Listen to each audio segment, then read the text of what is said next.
Hello students. Today we are going to cover a topic of RBI and SEBI. Yes, the Reserve Bank of India, a central bank of India, is one of the most powerful economic institutions that has been created to help the society in managing all its affairs.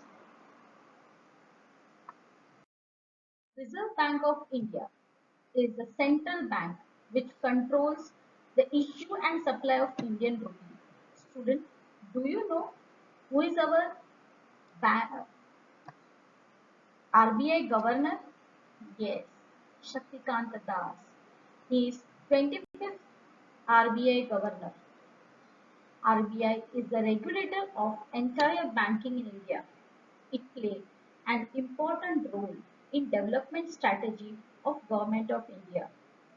RBI regulates commercial bank and non-commercial banking finance companies working in India. It serves as the leader of the banking system and to the money market. It regulates money supply and credit in the country. The RBI carries Indian monetary policy and exercises supervision and control over the bank and non-banking finance companies in India. It set up in 1935 under Reserve Bank of India 1934. Until the Monetary Policy Committee was established in 2016, it was controlled monetary policy in India. It commenced its operation on 1st April 1935 in accordance with the Reserve Bank of India Act 1934. Original share capital was divided into shares of 100 each fully paid following India's independence on 15th August 1947. RBI was nationalized on 1st January 1949. RBI was established following Reserve Bank of India Act 1934. Though privately owned initially, it was nationalized in 1949 and since then fully owned by Government of India. Reserve Bank of India was founded on 1st April 1935 to respond to the economic trouble after the First World War. Reserve Bank of India was conceptualized based on the guidelines presented by Central Legislative Assembly, which passed the Guidelines Act as the RBI Act of 1934. The central office of RBI was established in Kolkata, but then it was moved to Mumbai in 1937. In 1950s, the Indian government, under its first Prime Minister Pandit Jawaharlal Nehru, developed a centrally planned economist policy that focused on agricultural sector. In 1969, the Indira Gandhi headed government nationalized 14 major commercial banks. Upon Indira Gandhi's return to power in 1980, further banks were nationalized. Six banks were nationalized.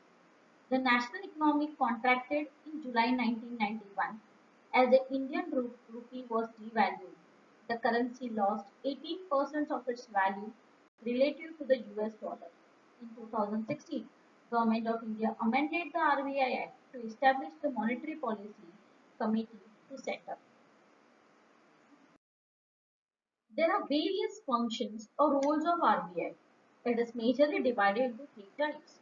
The traditional functions, note issuing authorities, credit and money regulations, bankers bank, government bankers, agent advisors, foreign exchange, supervision of banking sectors, promotional role is the second one, and the third one is financial supervisions.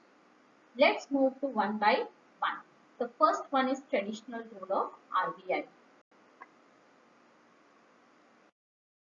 The next function of RBI is financial supervisors, that is, supervising of banking sectors, which includes issuing the license to the bank operating in India, conducting the supervisions and inspections of bank, controlling the opening of new branches, controlling the expansion of branches by the bank through its branch licensing policy, collecting information about credit facilities granted by individuals bank, conducting assessment of working of commercial from time to time.